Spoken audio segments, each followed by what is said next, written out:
Leadership concept. Okay. Anda nampak ke?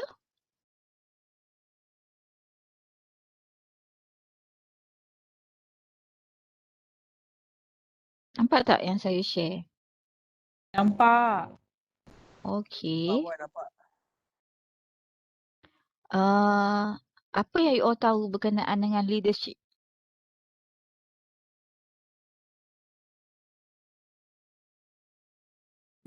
Ada ketua. Ada ketua lagi?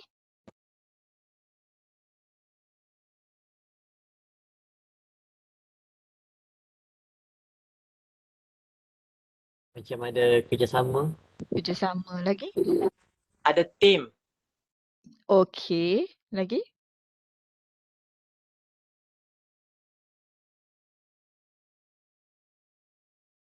Adakah masa pergi dekat ward mana yang you all tengok ada leadership yang bagus? 2Z. 2Z. 2Z siapa ya? Dia punya apa ni? Sister baru kan? Ya, sistem baru. Apa nama dia? Lupa. Lupa. Pergi ward tak ingat nama tuan rumah. Dia semangat dia lain kan? Betul tak?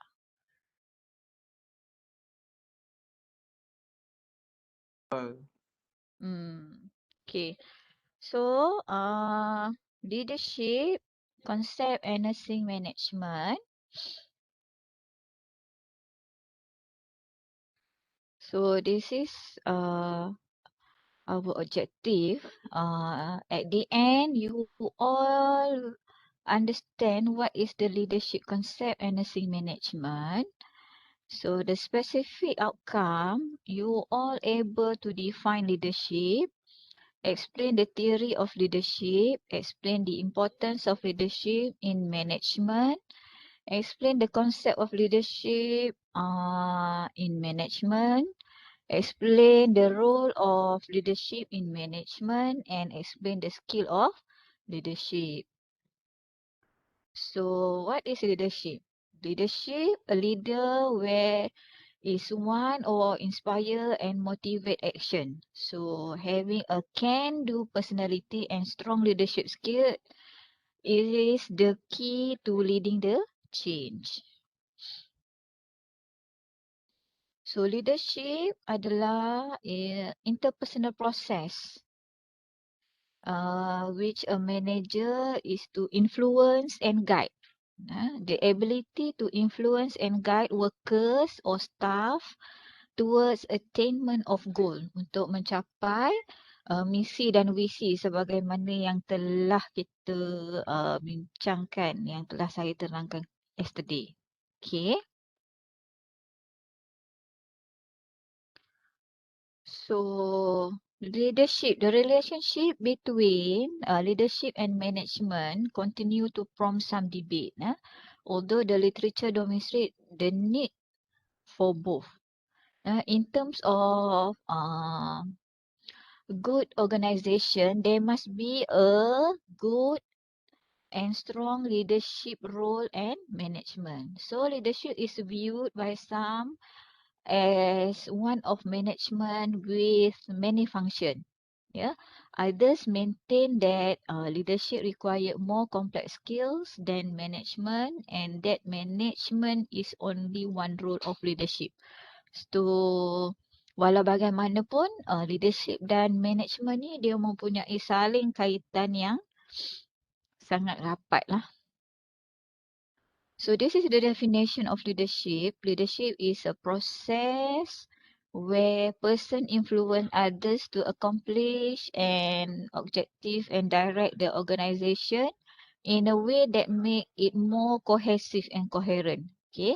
Leadership adalah art of motivating a group of people to act toward achievement a common control. Okay, so leadership is the process of persuasion. An example by which an individual, which is a leadership team, induce a group to pursue objective held by leader or shared by the leader and his or her follower. Okay. Jadi leadership ni merupakan proses which is one of the individual able to influence others toward attain of group or organisation goal. So keupayaan seseorang memandu atau menjadi petunjuk arah kepada seseorang ataupun sesuatu kumpulan bagi mencapai objektif sesuatu kumpulan ataupun organisasi yang telah ditetapkan.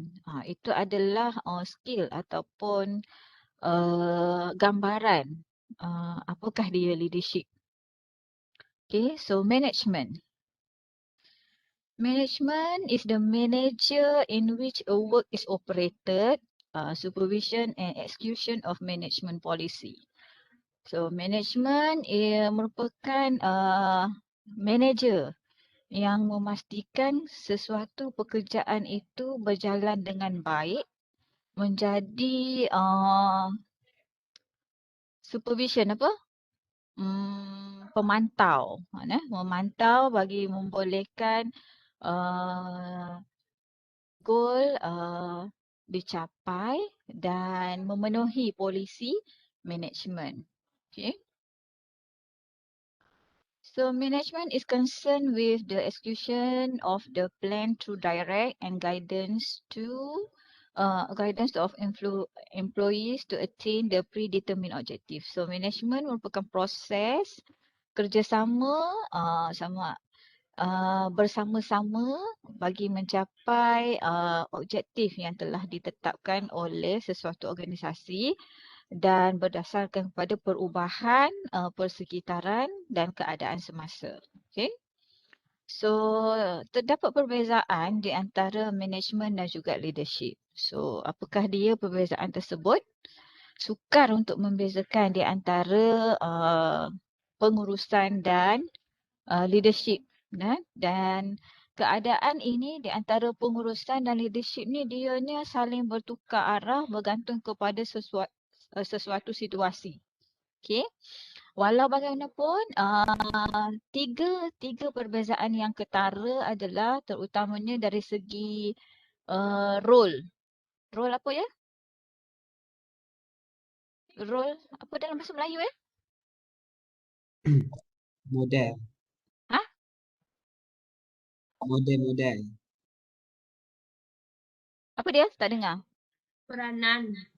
Peranan, yes. Peranan, Peranan dan peranan. tanggungjawab. Yes. Peranan dan tanggungjawab. Ya. Dia lebih kepada bagaimana seseorang itu memainkan peranan, sama ada ianya menjadi seorang manager ataupun menjadi seorang ketua yang baik. Dan juga dari segi perbezaan ke atas tanggungjawab. So ada perbezaan di antara tanggungjawab seorang ketua dan tanggungjawab seorang manager. So ianya membantu manager dalam proses ke arah perubahan kepada satu keadaan sebagai ketua. Dan ianya juga diperlukan sebagai membentuk dan menjadi petunjuk ataupun garis panduan. Membentuk seseorang itu mempunyai kewibawaan dan leadership di dalam diri masing-masing. Jadi tujuannya adalah supaya dia berupaya menjadi ataupun memberikan guidance kepada orang lain. Ya? Bising student? Bising ke? Tak. Okey je Mama. Okey je Mama. Okay. So there is a difference between management and leadership. So this is the differences dalam kotak-kotak ni ya. So overall the leadership is the art of accomplishing more than the science of management. Yeah. So the theory and leadership style. Definition of theory. Theory adalah explanation on how or why something occurs. Okay. So leadership style. Leadership style is a behavior which is used by the leader in attempt to influence a group of members to make decision regarding the mission, strategy and operation of group activity. So sebagai cara ataupun kelakuan seseorang ketua dalam mempengaruhi kumpulan dia bagi memenuhi misi dan menjalankan strategi serta menjalankan apa-apa aktiviti di dalam kumpulan tersebut. So, leadership merupakan keadaan di mana cara seseorang ketua approach, memberikan petunjuk, memberikan arah dan juga merancang dan menjalankan rancangan serta memberi motivasi kepada orang di bawah ataupun di dalam kumpulan ataupun organisasi tersebut. So this is the leadership style. So the leadership style is depends on the situation which is placed by the manager. Itulah dia punya perbezaan dia sebenarnya. So ada banyak leadership style dan 5 leadership style yang paling famous digunakan dan sentiasa ada di dalam nursing perspektif. Okay. Ada transformational, democratic, laissez-faire, autocratic and servant. So we have a look what it is. So dalam kotak ni juga dia ada pro and cons dia. So hopefully you all boleh baca nanti. So autocratic, the manager retain as a much power and the decision making authority as possible. So autocratic ni manager akan menggunakan kuasa veto dia dalam membuat setiap keputusan dan dia hanya memberi arahan dan tidak memberikan peluang kepada ahli kumpulan lain memberikan pendapat. So ahli kumpulan perlu mengikut apa saja arahan. So ini di dalam leadership style. Iaitu dalam bentuk autocratic leadership style. Okay. So this is the characteristics of autocratic, which is strong control is maintained over the work group. Others are motivated by cohesion. Others are directed with commands. Ya, sentiasa akan diberi arahan supaya orang bawahan mendengar dan tidak boleh ada argument. Communication flows downward, maknanya komunikasi searah. Dia tidak menimbang pendapat orang lain. So ini adalah ciri-ciri autocratic dan keputusan akan dibuat oleh pihak atasan sahaja, iaitu manager dan tidak melibatkan orang lain dan sentiasa kata I, saya dan awak, bukan we. Kalau yang dalam bentuk leader yang bagus, dia akan kata we. Dalam leadership, democratic leadership, dia akan kata we. So ini lebih kepada I and you. And sentiasa mengkritik. Mengkritik, ada kritikan yang akan diberikan kepada orang bawahan. So this is the benefit of autocratic. Walaupun ianya nampak kejam dan nampak sahala, tetapi this is the way to reduce stress due the increased control and faster decision making. So kurang stres kerana tidak perlu fikirkan banyak pandangan, hanya mengikut satu arahan dan keputusan akan lebih cepat.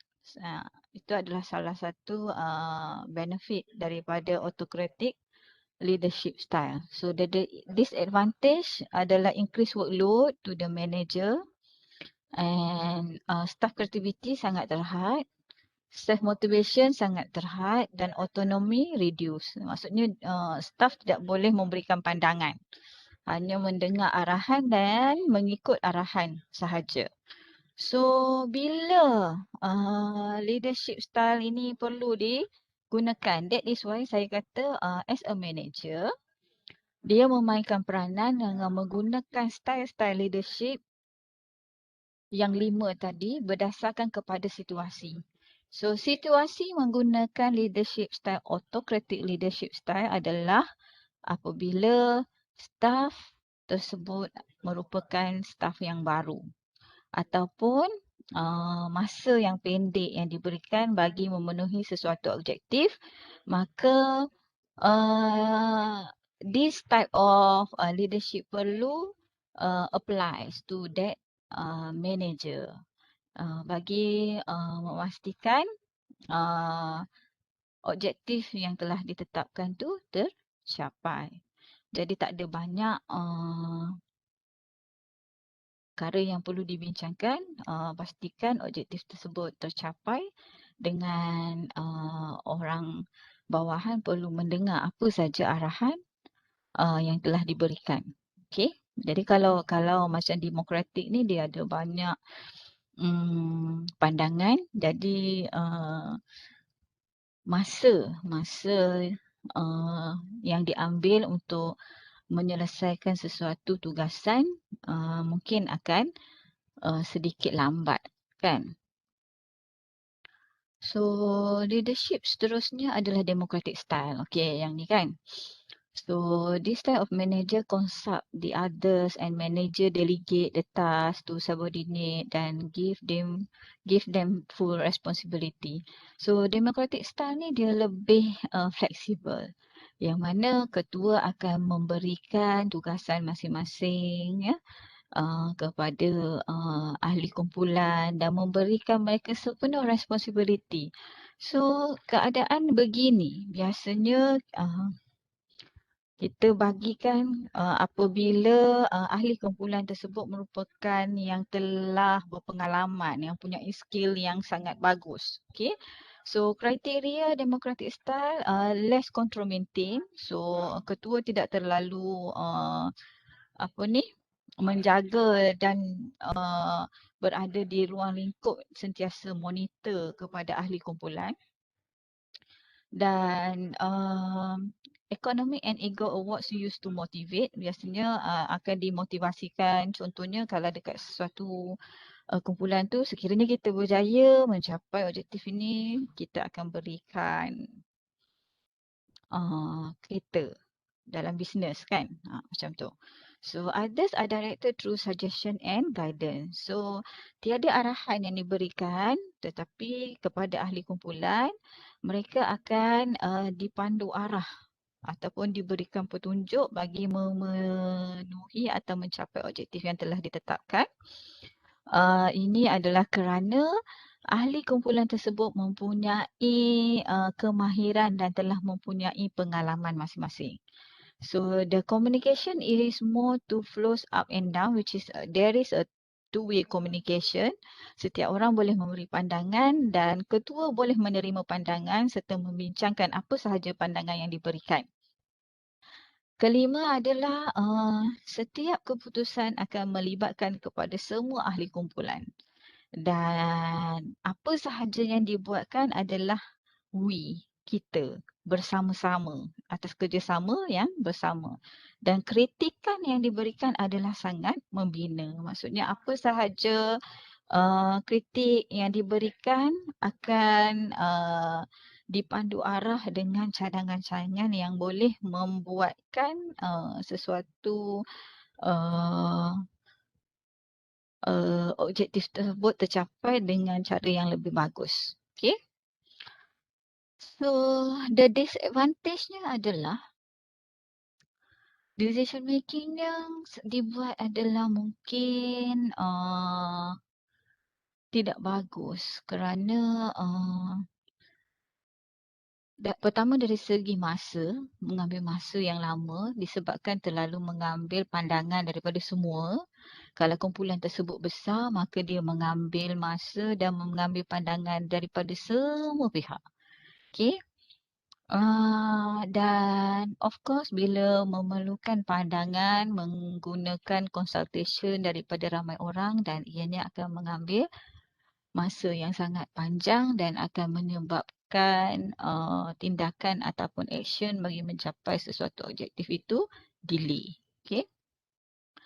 So the third one is a laissez-faire. Laissez-faire is a leadership style which where all the right and power to make decision is fully given to the worker.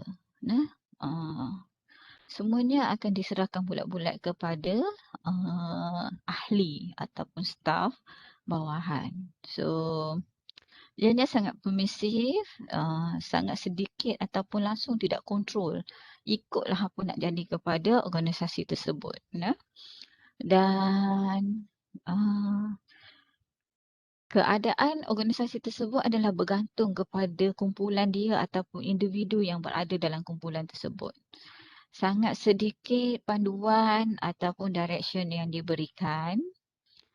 Terlalu banyak komunikasi, two-way komunikasi between the members and the group. Nah, sukar untuk mendapatkan sesuatu, membuat keputusan dan tiada kritikan. Nah, ikutlah apa nak jadi pun tak apalah, kan? That type of leadership style. So the disadvantage, employee akan rasa insecure, sebab ketua tidak dapat memberikan feedback bagaimana performance mereka, apa yang telah mereka buat. Style ini masih juga boleh digunakan tetapi hanyalah untuk bagi pekerja-pekerja yang mempunyai skill yang tinggi, yang sangat berpengalaman, yang sangat skillful. So, this type of leadership boleh diaplikasikan. So, multicratic. Multicratic combine the positive features of autocratic and participative leadership style. So, leader provide a maximum of structure when the situation is required. So, leader provide maximum group participation when needed. So, support and encouragement provide to subordinate at all times. So, this is multicratic. Okay. Dia ada on and off. The combination of the autocratic and participative. Okay. So the transformational is the leader is role model who use individuals' consideration, provide the sense of direction and encourage self-management. So the transformation leadership is very cooperative, process-focused networking. So the transformation leadership emphasize the importance of interpersonal relationship, and it focused on merging of motivate desires, value and goal of leaders and followers into common cause. So this is the style of leadership yang paling glamour pada masa sekarang lah. Okay. Dan banyak diaplikasikan terutama pada ketua-ketua ataupun manager-manager yang moden. So the criteria of transformational leadership adalah idealized influence, mempunyai sangat berinspirasi, sangat bermotivasi, stimulated intellectual dan individu yang mempunyai consideration. So this can be used effectively by nurses with client or co-worker at the bedside. Okay. So the transactional leadership is someone who display behavior associated with constructive and corrective transaction. So the constructive style is level contingent reward and the corrective style is level management by exception. So this kind of leadership define expectation and promote performance to achieve. So it is considered into two main types which are contingent reward and active management by exception. So this is a difference between the transactional and transformational leaders. Okay, so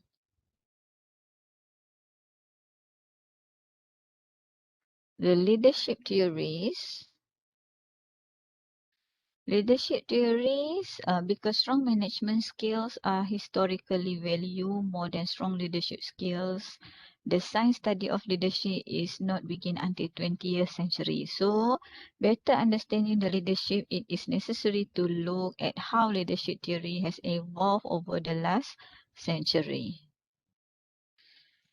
So, the eras of leadership theory, there is a 6 eras, which is great man theory, trait theory, behavioral theory, contingency theory, intellectual theory, and transactional theory.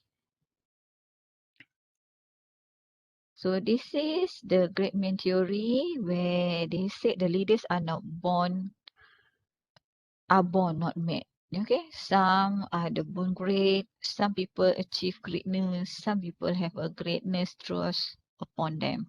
So great man theory from Aristotelian philosophy assert that people are born to lead, whereas others are born to be led. Okay.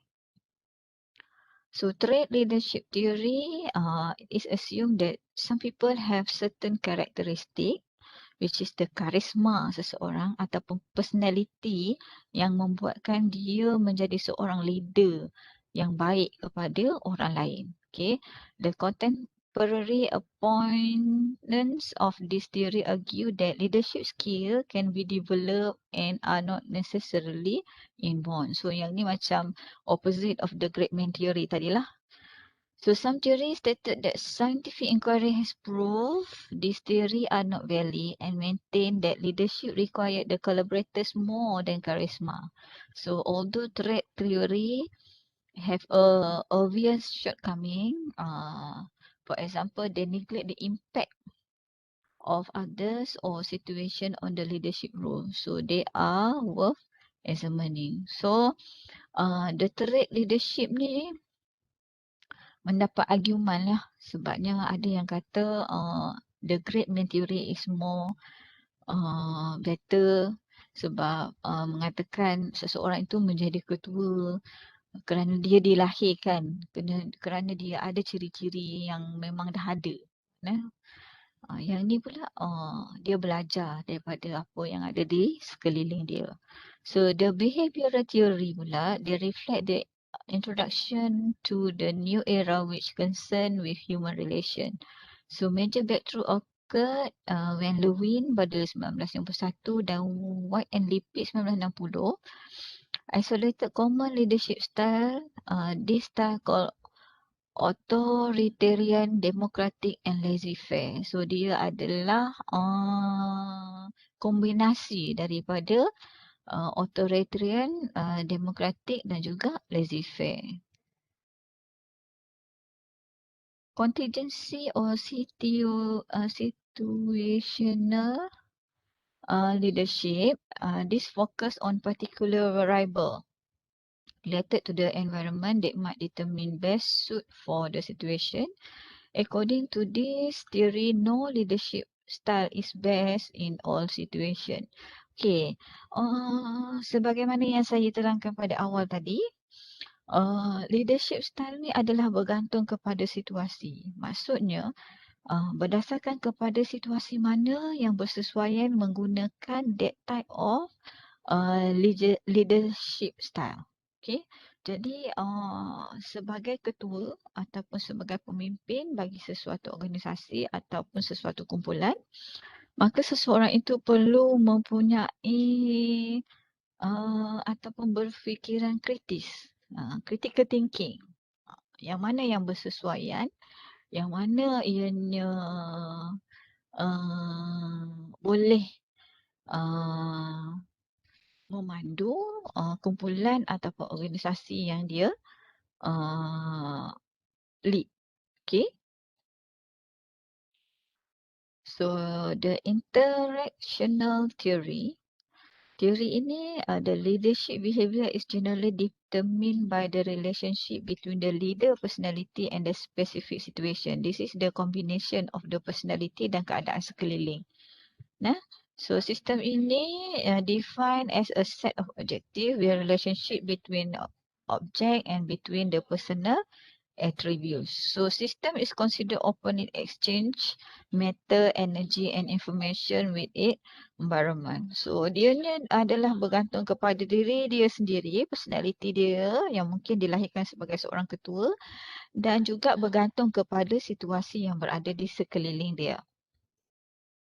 So, theories and management. So, management is the process of leading and directing all part of the organization, normally in business through the deployment and manipulation of resources. So, management science is the like nursing development theory based on many disciplines such as sociology. So, ada banyak jenis management. Management yang macam mana? Apa yang nak dimanagekan? Okay. So theory's view of what successful management is scientific management. Scientific management adalah traditionally means the organization work must be replaced with scientific method. Work could be significantly designed to promote greatest efficiency of time and energy. So the science personal system must be established so that workers can be hired, trained and promoted based on their technical competence and abilities. So workers should be able to view how they fit into the organization and how they can contribute to overall organization productivity. So this provide common goals and sharing of the organization vision. So in terms of relationship between managers and workers, they should be cooperative and independent and the work should be shared equally. Okay.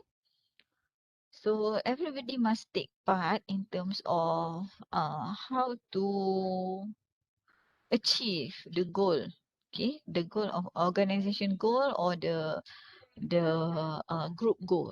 So the management function theory, so based on Henry Fayol, they identify the management function of planning, organization, command, coordinating and control. So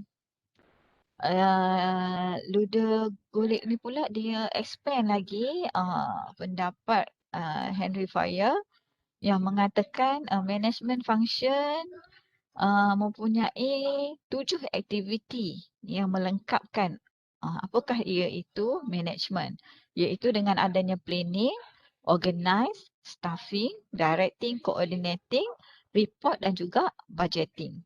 Okay. So this is the management process is planning, kena perlu ada plan, dan organize, penyusunan, perancangan, bagaimana cara untuk mencapai objektif tersebut, dan staffing, berapa orang staff, berapa orang yang diperlukan bagi mencapai sesuatu objektif tersebut, dan direct memberi petunjuk, memberi perancangan, memberi panduan untuk mencapai objektif yang telah ditetapkan, dan control supaya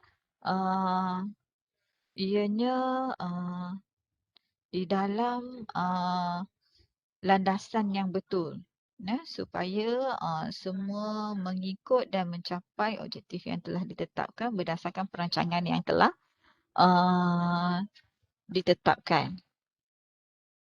So in terms of human relation management, relation develop the concept of participate and humanistic management emphasize on people rather than machine. So this is more humanistic punya type of leadership lah. So this is the principle of management. There is 14 principle of management based on Henry Fayol. And integrating leadership and management, there is an integration between the leadership and management. So sebagaimana yang saya terangkan tadi, dia ada saling kaitan tetapi masih ada boundaries sebenarnya. Apakah dia leadership yang perlu dimainkan oleh seorang manager di dalam sesuatu management. So based on nursing, terdapat banyak perubahan di dalam leadership and management in the nursing future. Dan ianya bergantung kepada situasi semasa sebagaimana yang saya terangkan yesterday. Situasi kesihatan kita sentiasa berubah. Dan begitu juga dengan management, seharusnya berdasarkan kepada situasi semasa dan berdasarkan kepada resource yang ada di sekeliling mereka. Okay, so this is the leadership is about. So itu sahaja untuk petang ni. Saya tahu topiknya sangat dry dan perlu ambil masa untuk you all faham. Dan cuba analysekan berdasarkan apa yang diperlukan terutama bagi tujuan assessment untuk yang 10% tu. Okay. So saya akan bagi nota dalam bentuk modul macam biasa supaya boleh dijadikan rujukan. Ada banyak buku management, leadership and management teaching yang ada. Nanti saya akan masukkan, tapi jangan banyak sangat baca sampai you jadi confused. So untuk final, untuk assessment, coursework memadai dengan nota yang saya bagi je. Itu dah lebih pada mencukupi sebenarnya. Sebab terlampau banyak sangat you baca, nanti jadi confused. Okay. So ini saja untuk petang ni. Saya tahu sangat ngantuk. Topik yang sangat dry. Okay. So ada apa-apa soalan tak? Puan nak tanya boleh? Boleh. Berkenaan dengan assignment TQM tu kan? Kita orang tak faham lah tajuk kena pilih. Maksudnya macam mana tu? Tajuk apa Ke kena belajar dulu dia punya chapter tu baru boleh kita orang faham? Ya, betul. Oh, so macam tak nak decide lagi lah tajuk apa yang perlu group ni? Boleh je kalau nak survey. Ada rasa nak survey tak? Apa dia TQM tu? So you have a brief idea sebenarnya.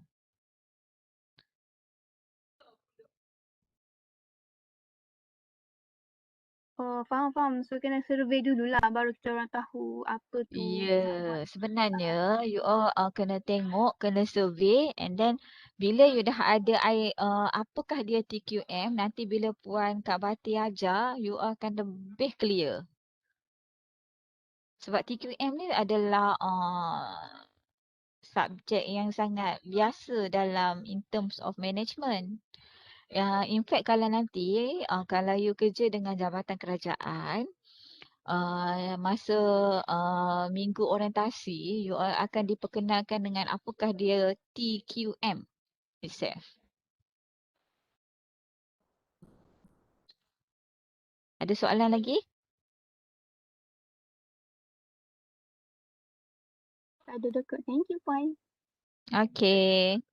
So we end up this session first. Saya akan cuba dalam minggu ni akan upload nota, video dan juga flipbook supaya you all lebih faham next time bila we start our topic. So you have a flip, books and notes before you attend the class. Okay? Untuk minggu ni terpaksalah dia jadi selaras gitu sebabnya saya yang terlambat sebenarnya masukkan. Okay, saya minta maaf untuk tu. Okay, apa-apa pergi masuk dekat e-learning, ambil nota di sana ya. Okay, Assalamualaikum. Sebelum tu kita akhiri session kita dengan surah Wal-As. Bismillahirrahmanirrahim.